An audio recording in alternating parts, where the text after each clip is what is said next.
board of your peers making the decisions as opposed to some, you know, the Wayne County bureaucracy, which is far removed from the downriver communities, at least much more removed than the, I'm sorry, do we? Real quick, I have a Sure. question. Sure. There is not a current contract in place with Veola though, right? There's just... It is something that is being negotiated. Being negotiated. Yes. Yes. So that would be, that annual agreement or whatever, the operating agreement would be approved by the dual board. That would not have to go through all 13 communities, right? On a regular basis going forward? Correct. Yes, correct. Okay, and so, and again, some of the things that the DUA communities would have control over is capital cost allocations, proactively addressing issues. For example, the basement flooding issues that we had back in 2014 that resulted in litigation. These are the sorts of issues that Wayne County never properly addressed. The communities have the flexibility and the presence to address these going forward. And again, builds on peer relationship. Board of your peers is in charge, not Wayne County.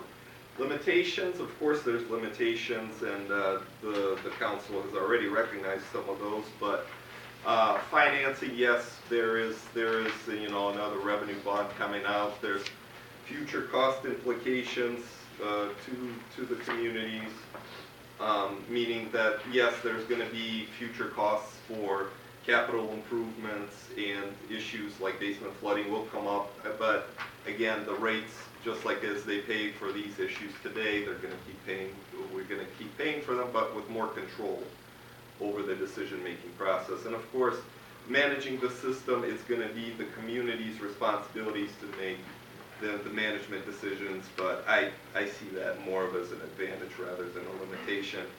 I guess the limitation is you can't point fingers at Wayne County and say it's their fault.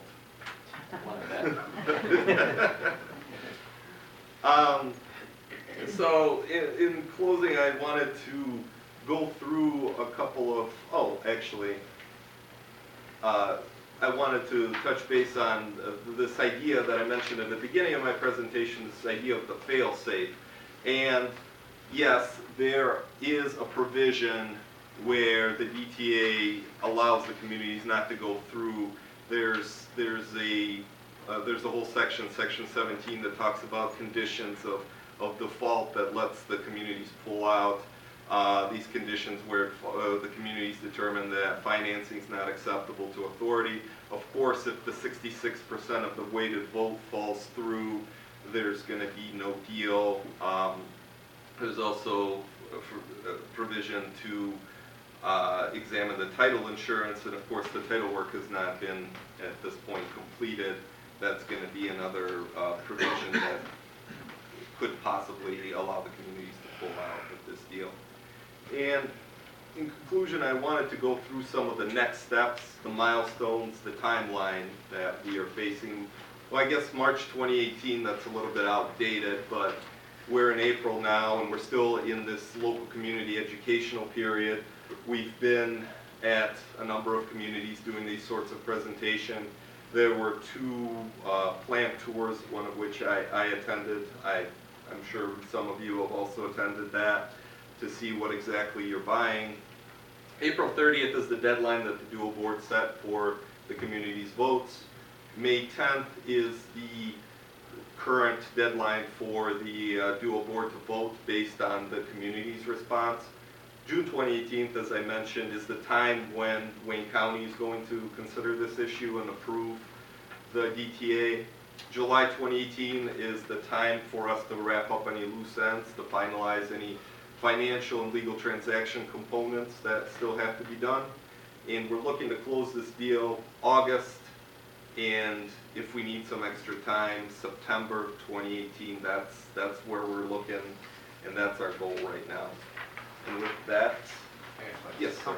If an employee that are working for the county right now decide to stay with the plant, yes, they'll have to freeze their retirement and start working for that company? We're not going to be responsible for anything if there's any more. That's correct. We're not going to be responsible for the retirement obligations. And really, it's going to be Veolia's decision, our operator, whether or not to hire and under which conditions or terms of employment to hire. Okay. Will they keep our board informed of everything they're doing? I expect they certainly will. Sure hope so. Counselor Missouri? Angela asked about the contract with Viola. There's got to be some cart before the horse going there. We're not going to hire them until we own it, but they're obviously a key component of how this will be successful. How's that contract, what if that contract doesn't go through? Where the backup contractors, where are we at with that, and when does that final decision get made? Vito has a really good idea to answer. So, just so that you understand, in 2016, Veolia submitted a proposal to do us. So that's a strong basis for what the contract is going to be around. So it's not like we're starting from new. Sure. We've got a proposal we're working around. We already have one draft of the contract that we've already worked through, identified a number of different issues that we need to work through. Most of them are relatively minor, kind of like, okay, they're basing it on 48 employees that they're going to have at the plant. So what if there's vacancies for, say, a period of 2 vacancies for a period of 6 months? They obviously don't have that cost. Do we share in that savings, or how does that work? So some of those details are being worked on. But that gets to that level of detail. We've got another meeting.